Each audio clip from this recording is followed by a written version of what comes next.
Archaeological survey of ഇന്ത്യയുടെ കീഴിലുള്ള സുൽത്താൻ ബത്തേരിയിലെ ജൈൻ ടെമ്പിളിലെ കാഴ്ചകളാണ് ഇന്നത്തെ ഈ എപ്പിസോഡിലൂടെ നമ്മൾ കാണുവാൻ പോകുന്നത്. ഒത്തിരി പഴക്കമുള്ള ഒരുപാട് പ്രാചീനമായ ഒരു ടെമ്പിളിൻ്റെ അവശിഷ്ടങ്ങളിലൂടെയുള്ള കാഴ്ചകളിലൂടെയാണ് ഇന്നത്തെ ഈ എപ്പിസോഡ് മുഴുവൻ കടന്നു പോകുന്നത്. നമുക്ക് കാണാം എന്തെല്ലാം കാഴ്ചകളാണ് ഈ ജൈൻ ടെമ്പിളിൽ ഉള്ളതെന്ന്. പ്രൗഢമായ സാംസ്കാരിക പാരമ്പര്യത്തിൻ്റെ പിൻബലമുണ്ട് വയനാടിന്. വയനാടിൻ്റെ പല നൂറ്റാണ്ടുകളുടെ ചരിത്രം പറയുമ്പോൾ 13-ാം നൂറ്റാണ്ടിലെ വിജയനഗര സാമ്രാജ്യവും ജൈന സംസ്കാരവും ഒപ്പം കടന്നുവരും. അതിൻ്റെ ശേഷിപ്പും അടയാളവുമാണ് ബത്തേരിയിലെ ജൈനക്ഷേത്രം.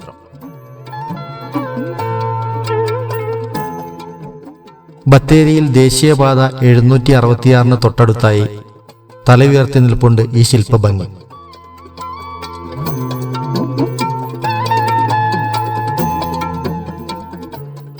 ഏറെക്കാലം സൂക്ഷിപ്പുകാരില്ലാതെ ജീർണാവസ്ഥയിലേക്ക് നീങ്ങിക്കൊണ്ടിരുന്ന അതിപുരാതന ക്ഷേത്രം പിന്നീട് പുരാവസ്തു വകുപ്പ് ഏറ്റെടുത്ത് ദേശീയ പ്രാധാന്യമുള്ള പുരാവസ്തുവായി വിജ്ഞാപനം ചെയ്തു. തുടർന്ന് മികച്ച രീതിയിൽ സംരക്ഷിച്ചു പോരുന്നു ഈ ചരിത്ര നിർമ്മിതി.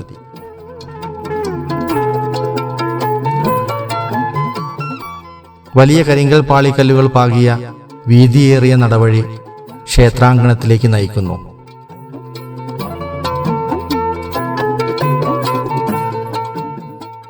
ഇവിടെ വഴിയുടെ അറ്റത്തായി ചതുരാകൃതിയിലുള്ള കരിങ്കല്ലുകൊണ്ട് പടുത്ത കിണർ കാണാം.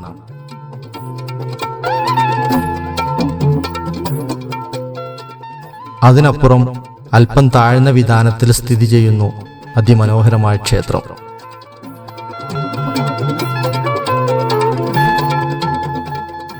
പൂർണ്ണമായും വലിയ ശിലാപാളികളും തൂണുകളുമാണ് നിർമ്മാണത്തിന് ഉപയോഗിച്ചിട്ടുള്ളത്.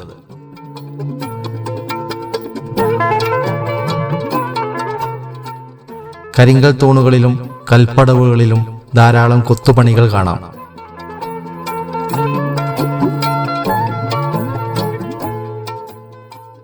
മുഖ്യ കെട്ടിടത്തിന്റെ മുൻഭാഗത്തായി മേൽക്കൂരയില്ലാത്തതും തൂണുകൾ അതിരിടുന്നതുമായ നമസ്കാര മണ്ഡപവും കാണാം.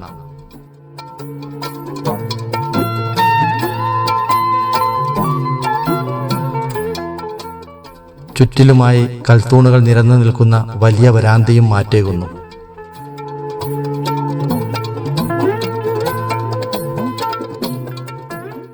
പുരാതന ശില്പകലയുടെയും വാസ്തുവിദ്യയുടെയും ഏറ്റവും മികച്ച ഉദാഹരണങ്ങളിലൊന്നാണ് പ്രൗഢിയോടെ നിൽക്കുന്ന ഈ ചരിത്ര നിർമ്മിതി.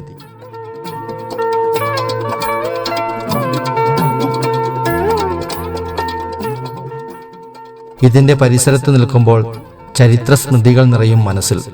ഒപ്പം മഹത്തായ ഒരു നിർമ്മാണ രീതി വയനാട്ടിൽ നിലനിന്നിരുന്നു എന്ന അറിവും.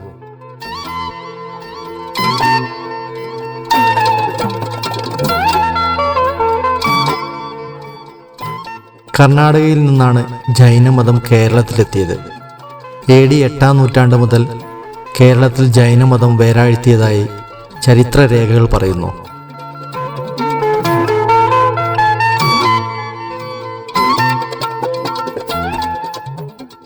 വയനാട് എന്ന വനഭൂമികയിലും ജൈനമത കുടിയേറ്റത്തിന്റെ അലയൊലികൾ കാണാം.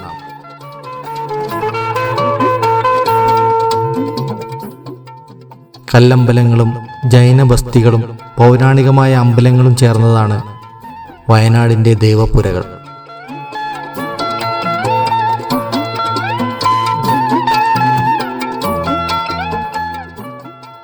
സമ്പന്നമായ സാംസ്കാരികത അടയാളപ്പെടുത്തുന്ന ജൈനക്ഷേത്രത്തിൻ്റെയും കാർഷിക മുന്നേറ്റത്തിൻ്റെയും പഴശ്ശി പോരാട്ടത്തിൻ്റെയും ചരിത്രമുറങ്ങുന്ന നാടാണ് വയനാട്.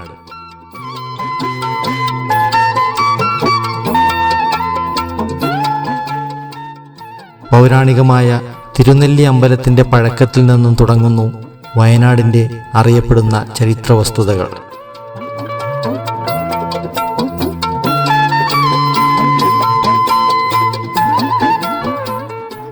ചരിത്രാന്വേഷകർക്ക് ഒരു പാഠപുസ്തകമാണ് വയനാട്ടിലെ കല്ലമ്പലങ്ങളും ജൈന ബസ്തികളും.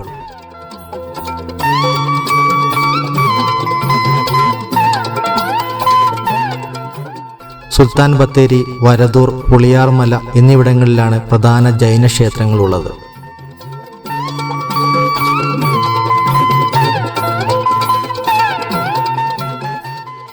സമ്പന്നമായ സാംസ്കാരിക പൈതൃകത്തെ അടയാളപ്പെടുത്തുകയാണ് നൂറ്റാണ്ടുകൾ പഴക്കമുള്ള ഈ കല്ലമ്പലങ്ങൾ.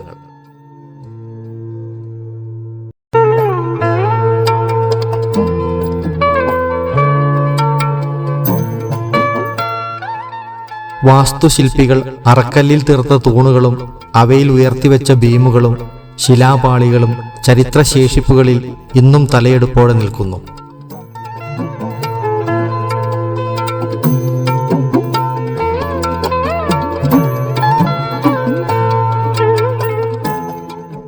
വാസ്തുശില്പകലയിൽ ഏറെ മികച്ചു നിൽക്കുന്ന ബത്തേരിയിലെ ജൈനക്ഷേത്രം മധ്യകാല ജൈന ബസ്തികളിൽ പ്രധാനപ്പെട്ടതാണ്.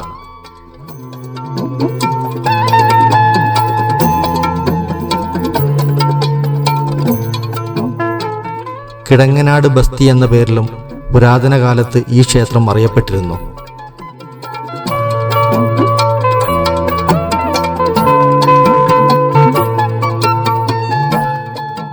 വിജയനഗര ശൈലിയിലാണ് ഇതിന്റെ നിർമ്മാണം. സുൽത്താൻ ബത്തേരി എന്ന പേരിൽ പോലും ഈ ക്ഷേത്രം നിറഞ്ഞു നിൽക്കുന്നു.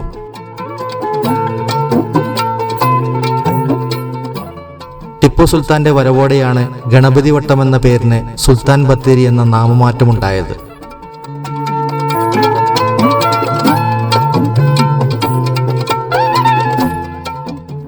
ടിപ്പു സുൽത്താൻ ഈ ക്ഷേത്രം പിടിച്ചെടുക്കുകയും ആയുധപ്പുരയായി ഉപയോഗിക്കുകയും ചെയ്തതായി ചരിത്രം പറയുന്നു.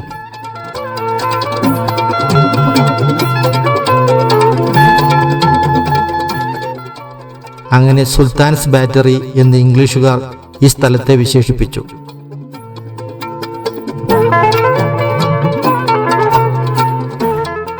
ക്ഷേത്രം പുരാതന കാലത്ത് ഏതോ തകർച്ചയെ അഭിമുഖീകരിച്ചതായി ചരിത്ര വിദഗ്ധർ കണ്ടെത്തിയിരുന്നു. ഇതിന്റെ ചിതറിത്തെറിച്ച ഭാഗങ്ങൾ ഇന്നും ഇവിടെയുണ്ട്.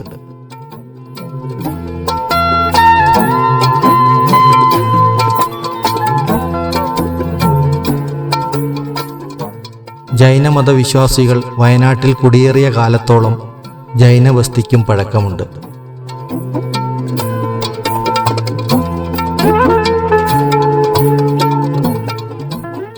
വിശ്വാസികൾ ഇവിടെ ആദ്യകാലത്ത് താവളമാക്കിയിരുന്നതായും ചരിത്രരേഖകൾ പറയുന്നു.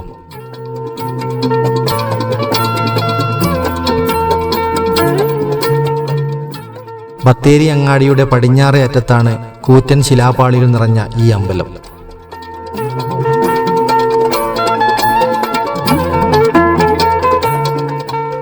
ഒട്ടേറെ ജൈനമത ആരാധനാലയങ്ങൾ കാലക്രമത്തിൽ വയനാട്ടിൽ നശിച്ചിട്ടുണ്ട്.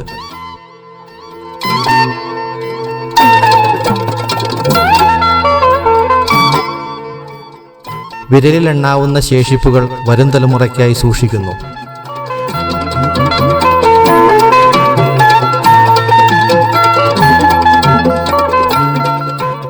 പന്ത്രണ്ടും 14 നൂറ്റാണ്ടുകൾക്കിടയിലാണ് ഇത് നിർമ്മിച്ചതെന്ന് ഇത് സംബന്ധിച്ച രേഖപ്പെടുത്തലുകൾ വെളിപ്പെടുത്തുന്നു.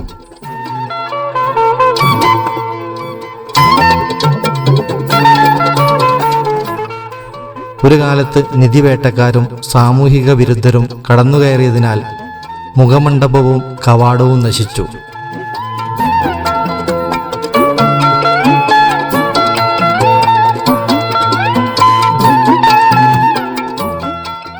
മദ്രാസ് സർക്കിൾ പുരാവസ്തു വകുപ്പ് ഇതിന്റെ സംരക്ഷണം ആദ്യമേ ഏറ്റെടുത്തെങ്കിലും വേണ്ടത്ര പരിചരണം ലഭിച്ചില്ല.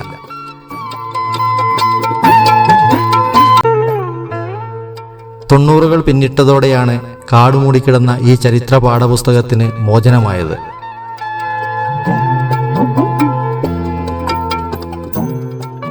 തുടർന്ന് അറ്റകുറ്റപ്പണികൾക്ക് വിധേയമാക്കി ക്ഷേത്രം സന്ദർശകർക്ക് തുറന്നുകൊടുക്കുകയാണ് ഉണ്ടായത്.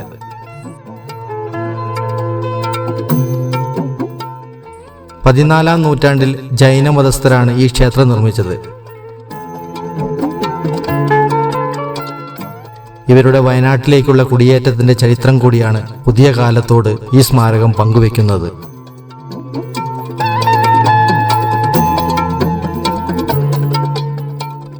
വിജയനഗര മാതൃകയിലുള്ള കൊത്തുപണികളും നിർമ്മിതിയുമെല്ലാം മുഖ്യ ആകർഷണമായിരുന്നു.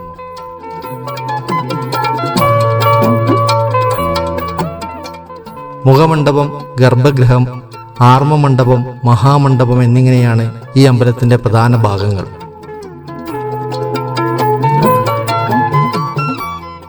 കവാട ഗോപുരങ്ങളും മുഖമണ്ഡപവും നേരത്തെ തകർന്നിരുന്നു. ശേഷിക്കുന്ന കൽത്തൂണുകളുള്ള ഭാഗമാണ് ഇപ്പോൾ തകർച്ചയെ നേരിടുന്നത്. വയനാടിൻ്റെ കാർഷിക ചരിത്രത്തിൽ പുതിയ തുടക്കമുണ്ടാക്കാൻ ജൈന വിഭാഗത്തിൻ്റെ കുടിയേറ്റം നിദാനമായി. ജൈനമതക്കാർ കബനി നദിയുടെ തീരത്തിലൂടെയാണ് വയനാടൻ ഭൂപ്രദേശങ്ങളിലെത്തിയത്. ഇവിടെ നിന്നാണ് ജൈന സംഘങ്ങൾ പല സംഘങ്ങളായി ജില്ലയുടെ വിവിധ ഭാഗങ്ങളിലേക്ക് തിരിഞ്ഞത്. മാനന്തവാടി, പനമരം, കണിയാമ്പറ്റ, കൽപ്പറ്റ, വെണ്ണിയോട്, വരദൂർ, അഞ്ചുകുന്ന് എന്നിവിടങ്ങളിലാണ് ജൈനമതസ്ഥരുടെ ആവാസ സ്ഥലങ്ങൾ.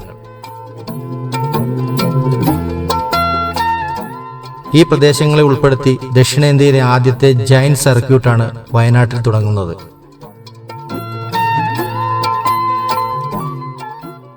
ജൈന സംസ്കൃതിയെ വരും തലമുറയ്ക്കായി പരിചയപ്പെടുത്തുക എന്നതാണ് ലക്ഷ്യം.